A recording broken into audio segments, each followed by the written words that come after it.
at the junction of Koinange and Kenyatta Avenue. Kenyatta Avenue. That belongs to Jeff, by the way. To Jeff. Okay. He's the main landlord on. Excellent. Excellent. There's those ones who come in the evening when you're leaving.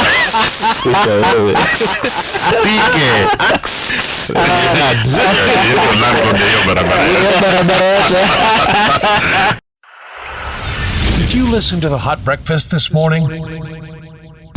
Here's what you missed. Good morning to you. It is Eric Thige, who is a partner at MMTK Law, and Joe Minor from Ujamaa Global. Good morning, gentlemen. Good morning. Nick. How are you? Good. Oh, you will speak into the mic like you would normally and project your voice like you do in court. Okay. Yes. So, as Corona has taken a toll on everyone's finances, it gets to a point maybe you lived in a house of X amount. Let's work with 50. Yes. And it gets to a point to realize, you know what, maybe I can move from Kileleshwa to Syokimau, for example, or even further away, because now you can even work from home, even if you're a consultant.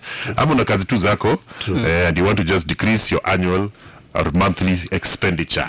So you've got your 50,000 times 3 stuck at the landlords, yes, and you're figuring out if you move out, you can get back this 100 and have that rent for maybe like 6 months. Yes. Then now comes the issue of trying to recover that money from the landlord, because I hear most people in Nairobi would rather just stay in that house and be breaking a cupboard here, a window there, to the exact amount of the deposit that you say, sawa, na hivyo ndio nimeondoka.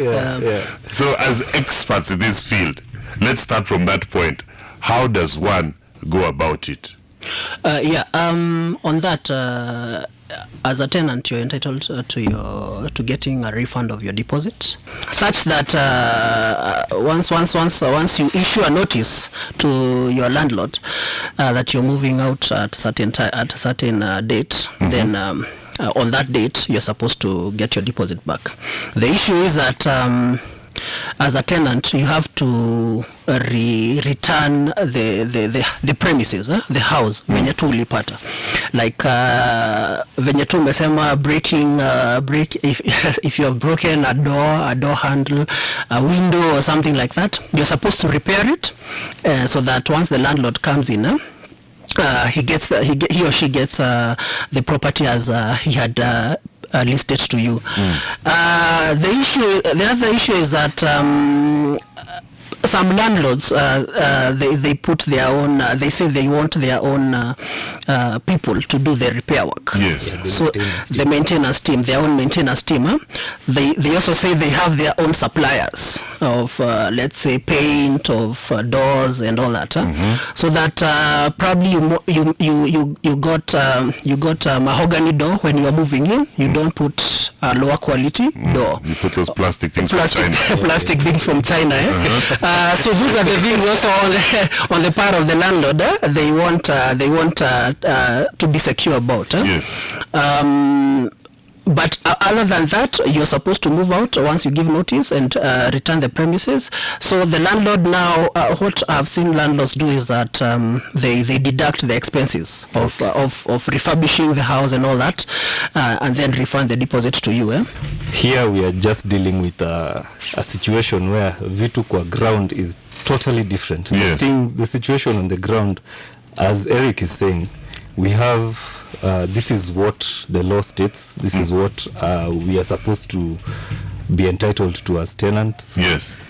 Yeah, but you find at the end of the day, even if you have not made any damages to this premise that you're in, you are faced with some serious red tape before you ever see this money back. Yeah, so how does one go about it? Because some people are really careful with houses, and they'll put even better paint than what you had, put the varnish and everything. Yeah, the challenge you are in is that the tribunal that is in place, the rent tribunal, and here we are talking about residential premises. It only caters for houses where the rent is up to Kenya shillings 2,500. which is No, those are houses that are where for example.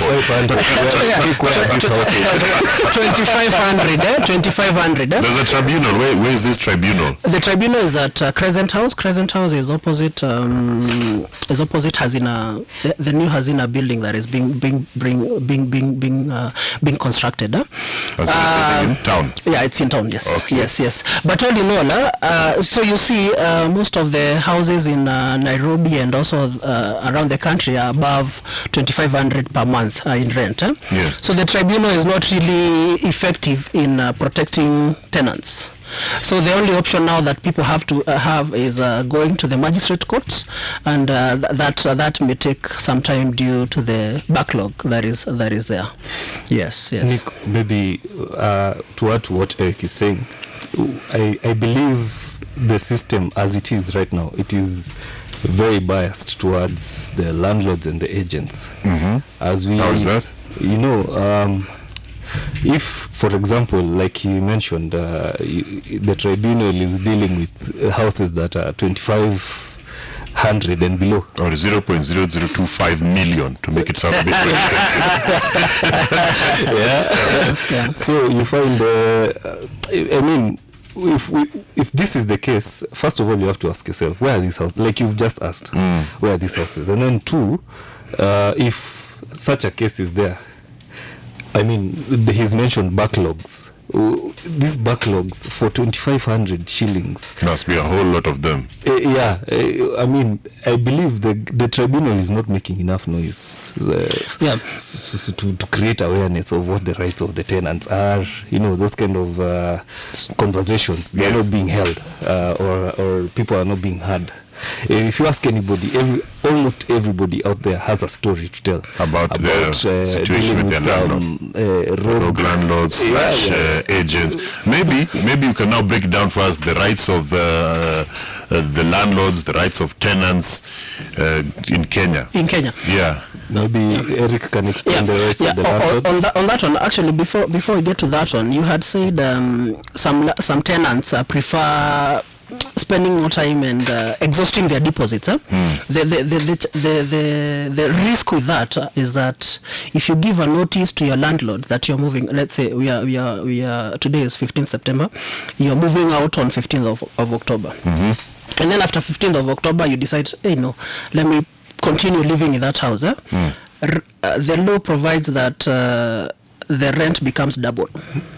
What do you mean? Like from October now, as long as you're living in that house, if your rent was 50k per month, the rent now is 100k per month. Don't say it loud, Bwana. Don't tell them that. Is this knowledge out there for the landlords? Well, it's the law. Let me put it The rights of a tenant, you're entitled to a house that is habitable, habitable for a human. So your house. But now habitable depends now on your budget. A house for 2.5, the habitability of 250,000 are very different. Exactly. Like 51 will come with an ostrich, maybe an antelope. This other one. When he's saying the issues to do with the habitability of a house, at least the basic amenities, they need to be very well taken care of. For example, your sinks and faucets need to be working. Those things like the sinks, the toilets need to be in good working order, condition. You know, running water, your fixtures for the cupboards. And as a tenant, you have a right. Maybe I can mention some of the rights that you as a tenant have when it comes to the premise that you occupy. One is the right to. You have a right to safety. You need to be in a place where you're guaranteed of basic safety. Your landlord needs to make sure that your house has a gate to access, locks, and the windows can shut. You know, those kind of things, basic safety measures. Then you also have a right to maintenance. If, for example, before you occupy this premise, you find maybe the cupboard is just broken down, you're supposed to point it out before you take that house. Such things. If I may add one, there's one we called what's a technical term, non-derogation. As in, your landlord is not supposed. Your house is your is your castle. The landlord is not just supposed to come in at any time, I don't know, to check a light or something like that. And that is the right that landlords go against once they lock up your place. They are not supposed to do that because you have not paid rent and all that. Because I see it going around where a landlord says number 6 mnakuna chapati ndio mjalipa rent. So you have to yeah. So the landlord is not supposed to do that. If you have defaulted on rent, the landlord is supposed to instruct an auctioneer, and they distress notice. They issue distress notice and all that.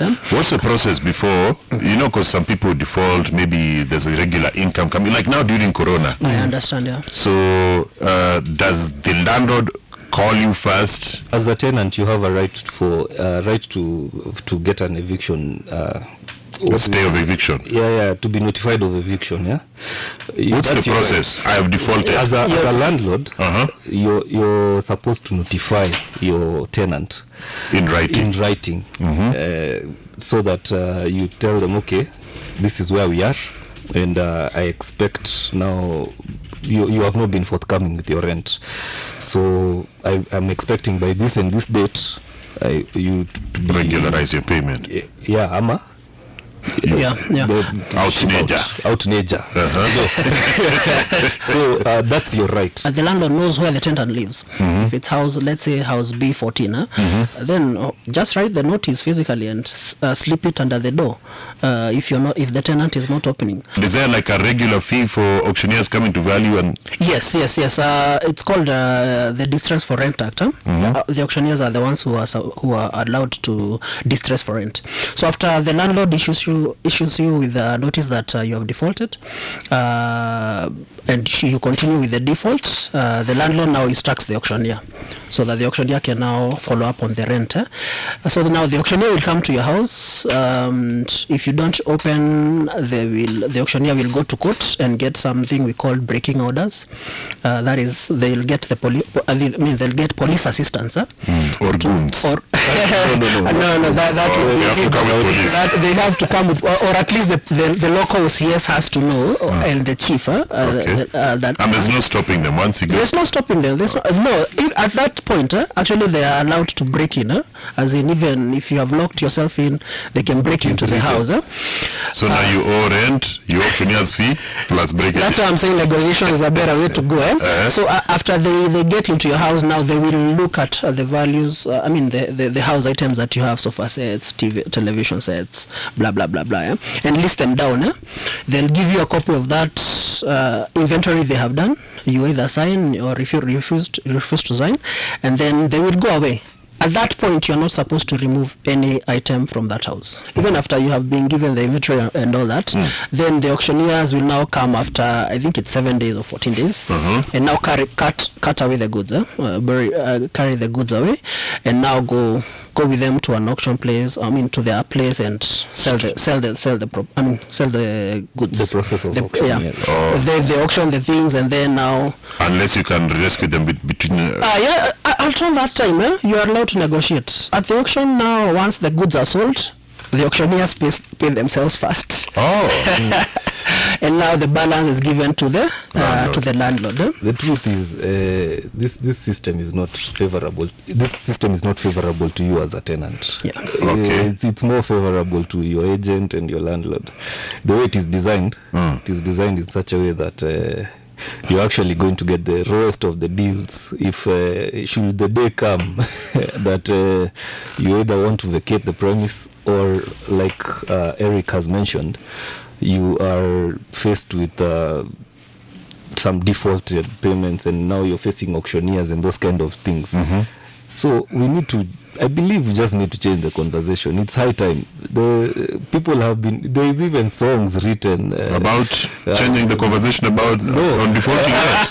No. We should play that.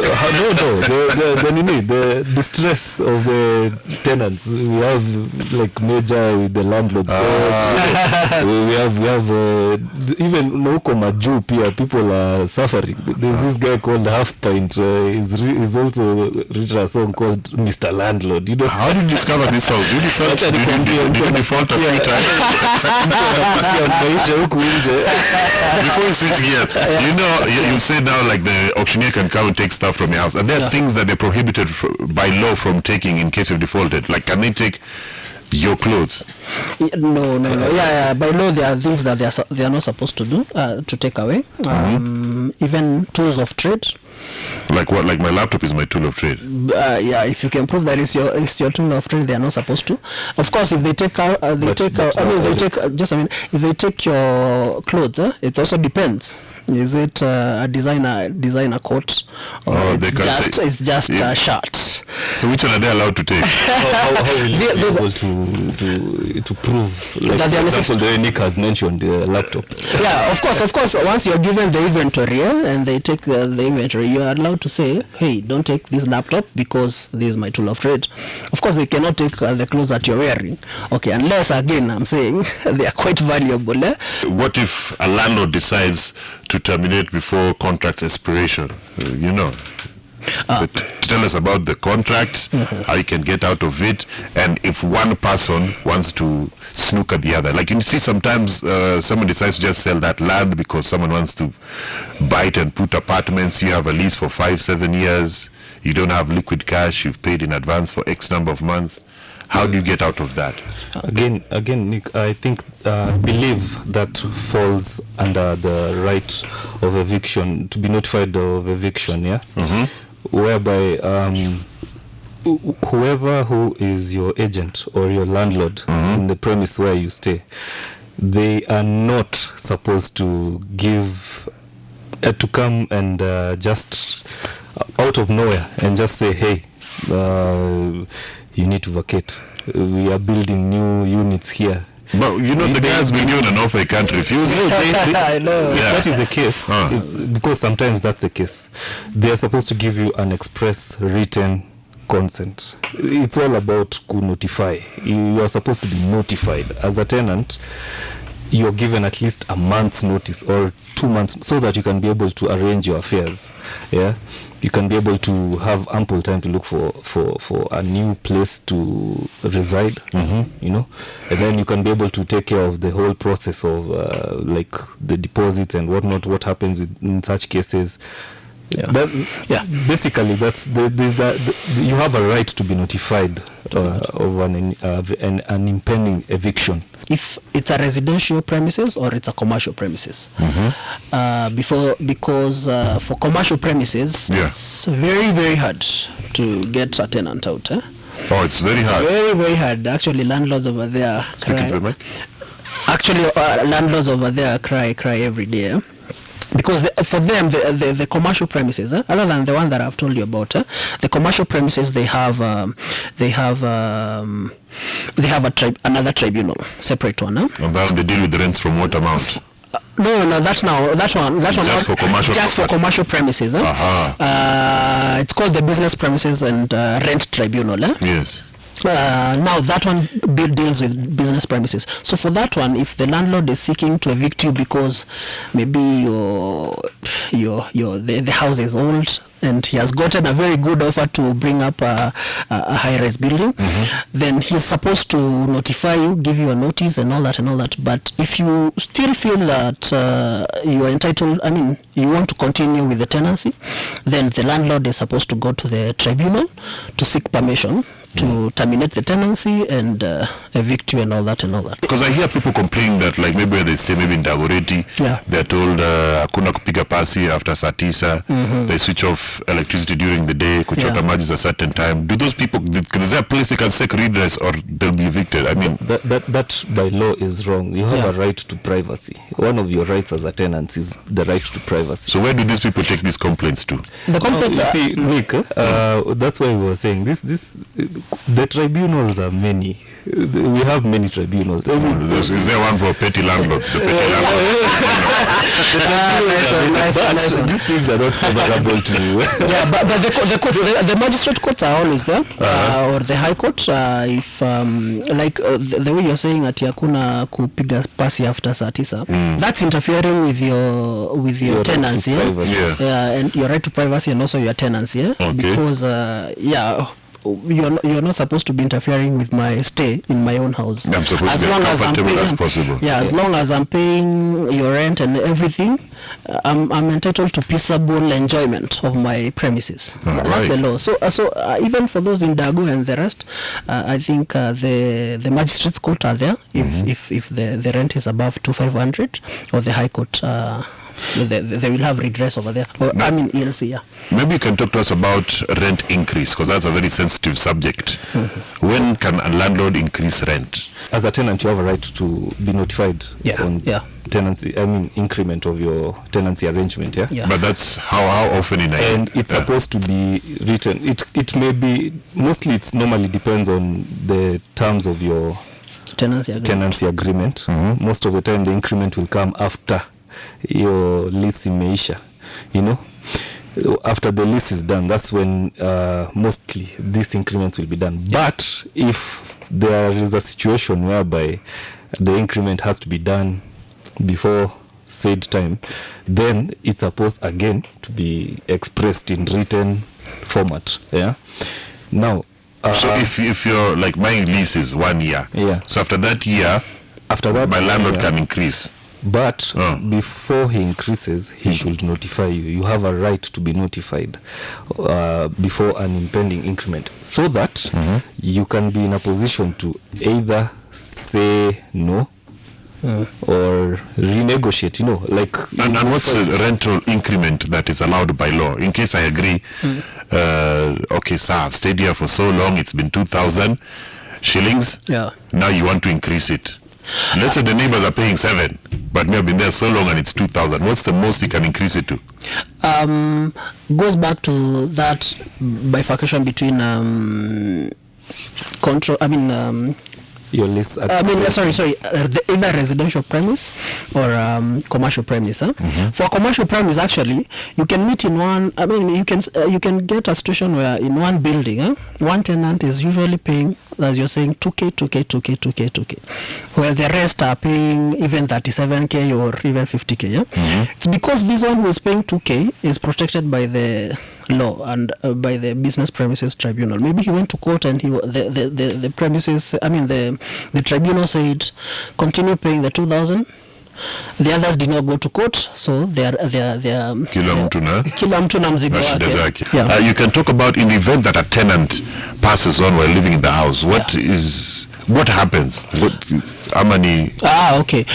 For a tenant who lives, who passes on, the tenancy goes to his or her legal representative. Not next of kin.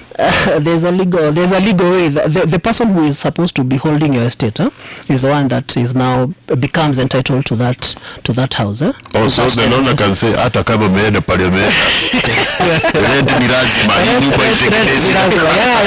So the landlord can say that. So the tenancy, the death of a tenant does not determine the tenancy. The tenancy still continues. So actually, the legal representative is the one who is supposed to take over the tenancy. But of course, kwa grao vitu ni different. I think what happens is that once a tenant passes on is that... Do you have a legal representative on No, they only come into existence. There's a deduction, it goes straight to the landlord. So we've been talking about the rights of the tenant, the right of the tenant, either on commercial property or rent or residential. Yes. Now maybe you can just highlight the rights of a landlord, so that people also don't take the piss out of landlords. I think one of the rights I would have to say about the landlord is that he's entitled to receive rent. It's basic. If it's on the 5th, it's on the 5th. If it's on the 5th, it's on the 5th. The other right is that he's entitled to have his back the premises. Once you're done with your tenancy and you're moving out and all that, you're supposed to return the premises to the landlord in the way that you found the premises. The landlord has a right, the Distress Act, under the Distress Act, where he is entitled to, if you have defaulted in your payments, in your rental arrangement, then he has a right to be in a position to contact the legally laid out structures and systems to recover the auctioneer and all that, said monies. That's one of the major things that favor the rights that favor the landlords. Yeah. So all in all, whoever's listening, just know you should pay your rent on time and don't mess around with landlords / agents. Yes. All right. Thank you, gentlemen, for coming through. Eric Thigen, you said you're the partner at where? Muri Mwaneki Vigen Kageni. That is MMT Kilo. We are at Rehani House on the junction of Koinange and Kenyatta Avenue. Kenyatta Avenue. That belongs to Jeff, by the way. To Jeff. Okay. He's the main landlord on. Excellent. Excellent. There's those ones who come in the evening when you're leaving.